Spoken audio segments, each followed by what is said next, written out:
여러분은 오며 가며 식당이나 어떤 사업체 앞에 사장님이 바뀌었습니다라는 현수막을 보신 적이 있으십니까?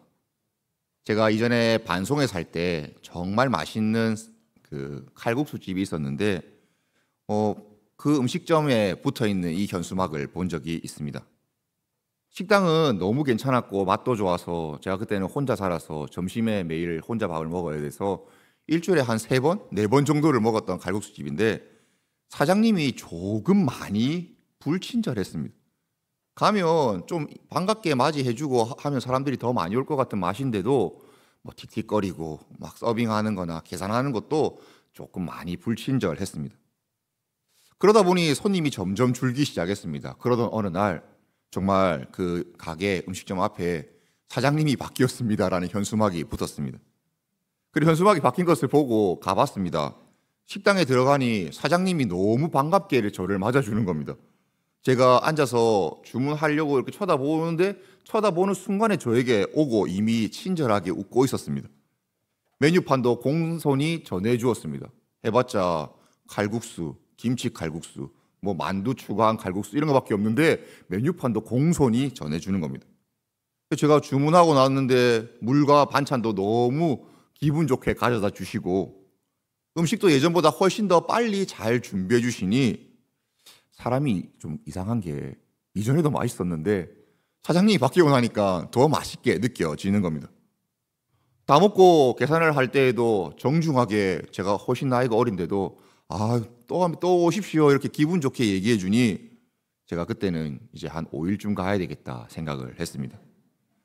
사장님이 바뀌었다는 게 이렇게 큰 변화를 가져올 수 있는지 제가 그때 처음 알았습니다. 그리고 이런 생각을 했습니다. 혹시 우리가 살아가는 우리 삶의 주인이 바뀐 것을 이렇게 명확하게 보여줄 수 있을까? 우리가 예수님을 믿기 전과 후가 분명히 달라야 하는데 뭐 표정이나 말투나 삶의 방향 그리고 이 모든 것들이 어떻게 하면 이렇게 표가 나게 달라질 수 있을까? 그리고 오늘 말씀에 의하면 우리가 일하는 방법도 달라져야 되는데 이렇게 할 수 있을까? 할 수 있습니다, 여러분. 그리고 그 이유는 우리의 사장님이 바뀌었기 때문입니다. 사실 우리가 그리스도를 영접했다는 것은 우리가 회사원이라고 친다면 우리의 사장님이 바뀐 것입니다. 이전에는 내가 원하는 대로 이상한 사장님을 모시고 내 마음대로 하고 싶은 대로 다 했다면 이제는 그리스도께서 우리의 사장님이 되어 주셨습니다. 이것이 단순히 직장 생활뿐만 아니라 우리의 가정, 교회, 또 사회생활 모든 영역에서 그리스도가 사장님이 되어 주신 것을 말하고 있습니다. 마치 그 식당이 새로운 사장님을 맞이하고 모든 것이 다 달라진 것처럼 우리의 삶도 달라져야 하지 않겠습니까? 오늘은 바로 그 이야기를 함께 나누려고 합니다. 예수님을 사장님으로 모시고 주로 모시고 살아가는 우리가 일터에서 그리고 우리의 삶의 전반적인 영역에서 어떻게 살아야 되는지를 함께 말씀으로 나누고 은혜 받는 시간 되기를 바랍니다. 오늘 본문을 보시면 본문이 자그마한 소제목이 있습니다. 종과 상전이라고 합니다. 그런데 여러분, 종과 상전이라고 하면 이 관계 솔직히 조금 낯설지 않으십니까? 적어도 한국 사회에서는 구분되게 이러한 신분제는 없습니다. 누가 종이고 누가 상전입니까? 그래서 종이라는 단어 아니면 상전이라는 이 단어가 참 멀게만 느껴지는 것 같습니다. 그래서 1세기 로마 시대의 그 노예 제도에 대해서 우리가 한번 생각해 보아야 됩니다. 여러분, 노예가 되고 싶어서 노예가 되는 사람이 있을까요, 없을까요? 누가 종이 되고 누가 노예가 되고 싶겠습니까? 그래서 그 당시 노예들은 저마다 가슴에 한 가지씩 사연들은 있었습니다. 전쟁에 패배해서 포로가 되어 노예가 되고 어떤 이들은 빚을 갚지 못하여서 채권자의 소유가 되고 또 어떤 자들은 갑자기 길 가다가 납치되어서 노예 시장에 팔려가고 또 심지어는 노예의 자녀로 태어나서 평생 노예로 살아갈 수밖에 없는 그런 신분을 타고난 사람도 있었습니다. 제가 조사를 해보니 고대 로마의 사회에 그리고 특히 에베소 교회가 있었던 에베소가 있었던 이 아시아 지역에는 노예가 인구의 3분의 1쯤 있었다고 합니다. 단순히 월급을 받고 고용되어서 일하는 것이 아니라 노예는 주인의 완전한 소유물이었습니다. 제가 지금 설교하기 위하여서 쓰고 있는 이 아이패드가 제 물건인 것처럼 노예는 그냥 주인의 것입니다. 법적으로도 사람으로 취급받지 않습니다. 그냥 말하는 도구에 불과합니다. 인간의 권리 그런 건 없습니다. 주인의 뜻에 따라서 언제든지 사고 팔릴 수도 있었고 맞을 수도 있었고 심지어 죽임 당해도 그 누구 하나 신경 써주지는 않았습니다. 그러나 지금 에베소에 복음이 전해지고 또 바울이 편지를 보내서 종과 상전에 대해서 이야기할 때 복음이 이 모든 관계를 다 바꾸었습니다. 너희는 모두 그리스도 안에서 하나이다. 종과 상전은 절대로 하나가 될 수 없는 자들이 하나가 되었다라고 이야기하고, 바울은 갈라디아에서는 이렇게도 이야기합니다. 종이나 자유인이나 남자나 여자나 그리스도 안에서 다 하나다. 하나가 될 수 없는 사람들이 하나라고 이야기하며 종과 상전이라는 신분은 있지만 차별 없이 다른 길로 가야 되는 것을 알려주고 있습니다. 그래서 바울은 특별히 오늘 이 헬라어 둘로스와 퀴리오스라는 단어를 사용합니다. 둘로스는 종이라는 단어, 노예라는 단어이고 퀴리오스는 주인이라는 단어입니다. 둘로스는 이런 뜻입니다. 묶다, 속박하다. 우리 예전에 집 마당에서 키우는 강아지 목줄에 채워가지고 딱 메어놓은 것처럼 그렇게 묶여 있는 것으로 생각하시면 됩니다.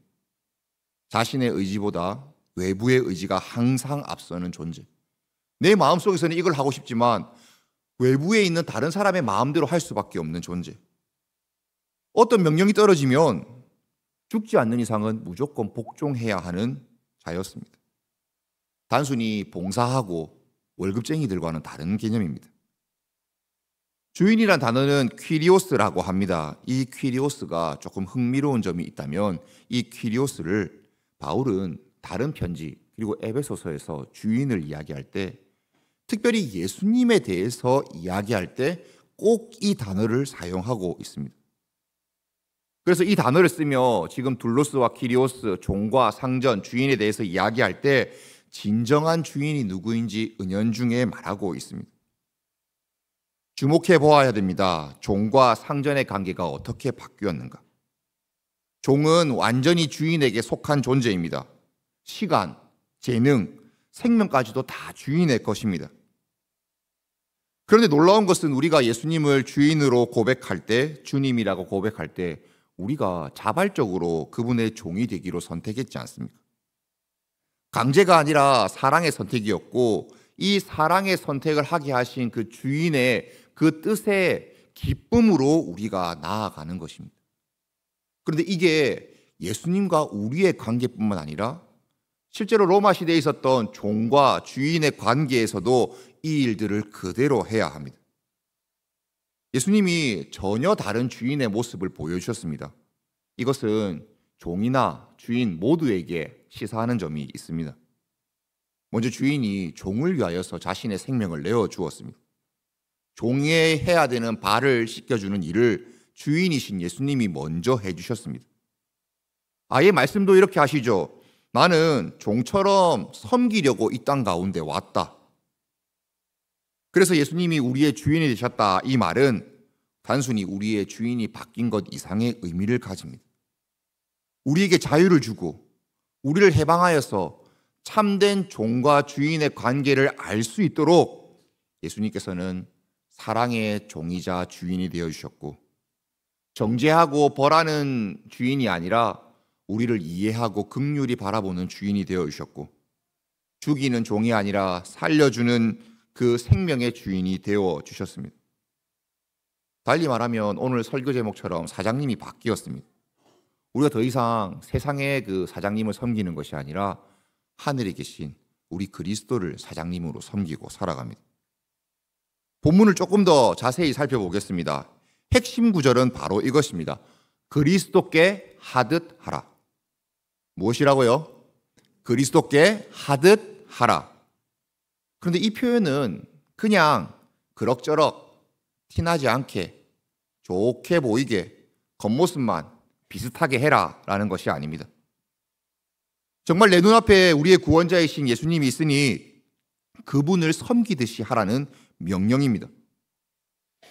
여러분, 이게 사실은 깜짝 놀라야 하는 말인데, 노예들에게, 주인들에게 하는 말인데, 우리는 그냥 그리스도께 하는 것이 그렇게 하는 것이구나, 하면 되겠구나 생각할 수 있지만, 실제로 그 노예들에게는 이게 자신의 삶을 뒤바꿔주는, 완전히 바꿔주는 말입니다. 사람을 보지 말고 예수님을 섬기듯이 하라고 하는 말입니다. 그래서 이것을 우리에게 적용해 보자면 이렇게 할 수 있습니다. 단순히 우리 눈앞에 있는 상사, 실제로 나에게 돈을 주는 사장님, 아니면 나를 어떻게 하는 고객들, 이런 사람들 보며 그렇게 반응하는 것이 아니라 그분들, 그 사람들을 우리 주인이신 그리스도처럼 생각하고 일하라는 말입니다. 고개를 끄덕거리시죠. 근데 여러분, 고개를 끄덕 이렇게 하시지만 진짜 솔직하게 한번 말씀해 보십시오. 상사나 고객 중에 같이 일하고 나보다 조금 높은 직위에 있는 사람들에게 다 예수님처럼 대하기가 쉽습니까? 실제로 예수님처럼 대하고는 쉽지만 대하기 어렵고 힘들고 싫은 사람들 많이 있습니다. 어떻게 이렇게 할 수 있는지 연구하나? 나를 지금 이렇게 하려고 밤마다 공부하나 싶은 사람들이 있습니다. 그러면 이런 사람들 딱 머릿속에 떠오르면 오늘 이런 말씀을 듣고 그리스도께 하듯 하라. 알겠는데 마음 한켠에서는 이거 너무 그냥 말씀이라고 있으니까 그냥 하라고만 하지 마음에 와닿지 않고 뭔가 이게 너무 이상적이고 그냥 할 수 없는데 그냥 우리 마음 달래주려고 하는 그런 말처럼만 들리지 않으십니까? 그런 생각들이 마음속에 막 올라옵니다. 그런데 주님께서는 그런 상황을 다 아시고도 우리에게 그리스도께 하듯 하라고 하십니다.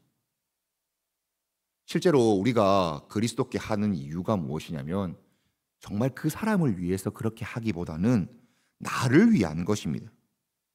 현실적으로 그렇게 생각하고 행동하는 것이 어렵지만 말씀을 듣고 그리스도께 하듯 하는 것이 이유가 그 주인을 조금 더 잘 섬기기 위하여서 그러는 것이 아니라 그 생각을 바꾸는 것이 우리의 삶을 지켜주기 때문입니다. 왜냐하면 당시 노예들은 그냥저냥 주인에게 어쩔 수 없이 복종해야 했습니다. 당시 노예들은 죽을 수도 있었습니다. 말 잘못 기분 나쁘게 하다가 잘못 들었다가 자기가 잘못 말해놓고 잘못 말씀하신 것 같습니다. 이렇게 하다가 매 맞아 죽을 수도 있었습니다. 그런데 그런 사람들에게 그리스도께 하듯 하는 것 어떤 의미가 됩니까? 내가 지금 하는 게 종이어서 어쩔 수 없이 하는 것이 아니라 하나님의 중요한 계획과 하나님의 뜻 가운데 내가 아주 중요한 역할을 하고 있는 사람이구나라고 나의 그 신분, 종이지만 그 신분의 의미를 바꾸어 주는 겁니다. 단순히 주인을 기분 좋게 해주려고 바울이 이런 말을 한 것이 아니라 하나님이 이런 말씀을 전해주신 것이 아니라 그 종이었던 사람들이 더욱더 그리스도를 잘 섬기고 그리스도를 섬기는 종으로서 세상에서 그들이 해야 되는 그 노동을 더 가치 있게 만들어주기 위하여 바울이 하나님의 뜻에 따라 그리스도께 하라 이 말씀을 편지로 쓴 것입니다. 이전에는 어쩔 수 없이 나를 죽일 수도 살릴 수도 있는 그 주인의 말을 듣고 했다면 원래 그렇게 하던 일이 이제는 완전히 바뀝니다. 사실 하는 일은 똑같습니다. 그러나 그 의미가 달라졌습니다. 그러면 우리도 한번 생각해 보아야 됩니다. 우리는 누구를 위하여서 일하고 있습니까? 내가 어쩔 수 없이 먹고 살아야 되니까 일하고 있습니까? 아니면 우리 회사의 이름 때문입니까? 아니면 상사의 그 얼굴 때문입니까? 아니면 그리스도, 우리 주인, 우리 사장님 때문입니까? 우리 주인과 사장님이 바뀌었다면 우리가 일하는 방식은 똑같더라도 그 안에 담고 있는 의미가 바뀌어야 합니다. 단순히 우리 직장 생활만 바뀌는 것이 아니지 않겠습니까? 우리의 모든 관계와 역할도 적용됩니다. 부모로서, 자녀로서, 교사로서, 학생으로서, 그냥 좋은 이웃으로서 모든 영역에서 그리스도가 우리의 사장님이 되어주시면 우리는 달라진 삶, 똑같은 삶을 살지만 그 안에 들어있는 의미는 달라질 수밖에 없습니다. 여기까지 잘 따라오셨습니까? 한번 정리해 보겠습니다. 첫 번째는 1세기의 그 예수님 당시에 바울이 편지를 썼던 이 당시에 노예 제도는 우리에게 낯선 상황이지만 예수님을 통한 그 기쁜 소식, 복음은 모든 차별을 뛰어넘습니다. 다음으로는 둘로스와 키리오스라는 이 단어를 통하여서 종과 상전의 그 관계를 조금 더 다시 한 번 더 보게 됩니다. 세 번째로는 그리스도께 하듯 하라라는 명령이 똑같은 일을 하지만 우리가 똑같은 하는 그 일의 의미를 바꿔준다는 것도 살펴보았습니다. 그러면 어떻게 하면 그리스도께 하듯 할 수 있겠습니까? 조금 더 구체적으로 말씀을 보겠습니다. 6절에서 바울이 이렇게 이야기합니다. 눈가림만 하여 사람을 기쁘게 하는 자처럼 하지 말고 라고 하고 있습니다. 눈가림 어떤 것입니까? 그냥 하는 척 하는 겁니다. 눈으로 볼 때만 하는 척 하는 겁니다. 감독이 있을 때는 열심히 하고 없을 때는 대충 하는 태도입니다. 사무실에 상사가 지켜볼 때는 키보드 막 열심히 떠드는 척 하다가 회의실로 가거나 사라지면 스마트폰 꺼내서 내 하고 싶은 일들 하는 것 같습니다. 근데 제가 이런 거 어디서 배웠지? 라고 생각해 보니까 군대에서 배운 것 같더라고요. 군대에서 어차피 시간 때워야 되니까 간부 있을 때만 열심히 하고 안 보일 때는 그냥 안 하면 된다. 그 고참들이 다 가르쳐주고 저도 거기서 그대로 배운 것 같습니다. 그런데 그게 군대에서 그렇게 배우고 다들 사회에 나오다 보니 사회 곳곳에서 만연해 있는지도 모르겠습니다. 뭔가 평가가 있을 때는 열심히 하고 평가가 끝나면 조금 느슨해진다든가 보고서를 제출할 때 대충 좋아 보이게 조작하고 장부를 잘 정리해서 보여주는 것들 말입니다. 이런 모습이 눈가림을 하는 것입니다. 그러면 이런 눈가림 그 주인, 상사 속일 수 있습니다. 자기 자신도 속일 수 있습니다. 그러나 하나님은 속일 수 없습니다. 그리고 이런 태도는 그 사람의 주인이 누구인지를 확실히 보여줍니다. 주님이 보고 계신다. 그리스도의 종들처럼 마음으로 하나님의 뜻을 행하라라고 말씀은 권면하고 있습니다. 대충 껍데기만 그냥 보일 때만 그렇게 하는 것이 아니라 정말 마음 가운데서 나오는 진실함으로 섬겨야 합니다. 다시 한 번 더 말씀드리지만 사장님이 바뀌었다면 일하는 동기도 바뀌는 겁니다. 여러분들 내일부터 또 지긋지긋한 내일 또 벌써 오늘 이쯤 되면 내일 가서 일할 거 생각하시면 벌써 마음이 좀 그러실 수 있는데 더 이상 사람의 눈 의식하지 마시고 하나님의 시선을 의식하며 일하시기를 축복합니다. 본문 9절 말씀 한번 같이 읽어보면 좋겠습니다. 성경 말씀 9절 말씀 한번 같이 읽어보겠습니다. 시작. 상전들아 너희도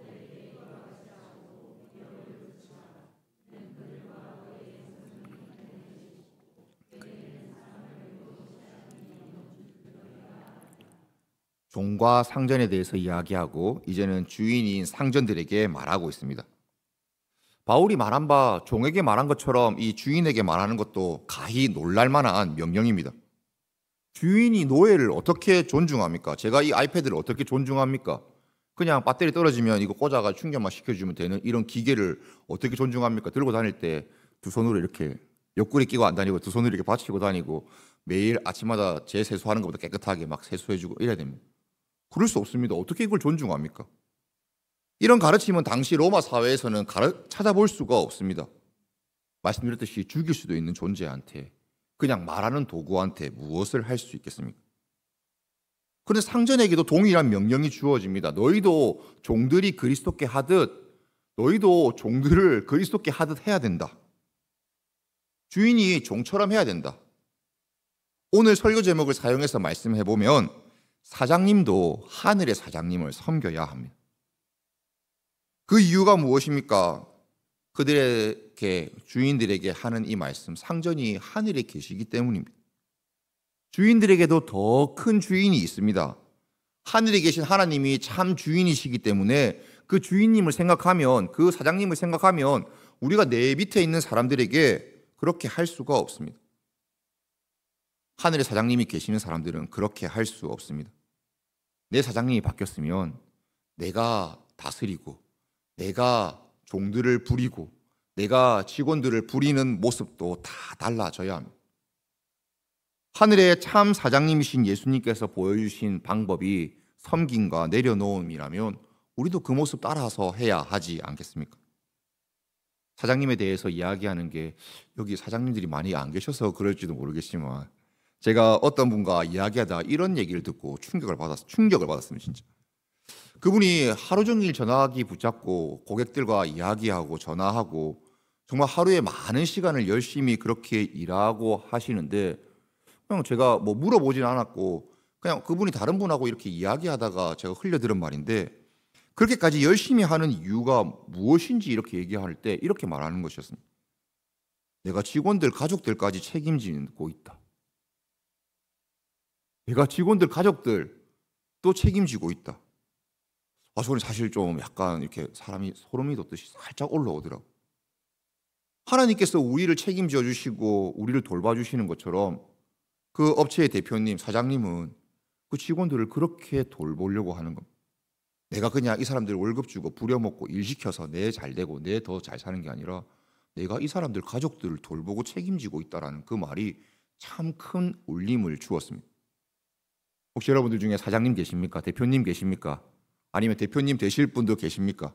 그러면 직원들의 가족들까지 책임지려는 그런 섬김의 마음들, 내려놓음의 마음들이 가득하기를 축복합니다. 여기에 대해서, 일에 대해서 마르틴 루터라고 하는 그 종교개혁자가 한 말이 있어 한번 가져와 봤습니다.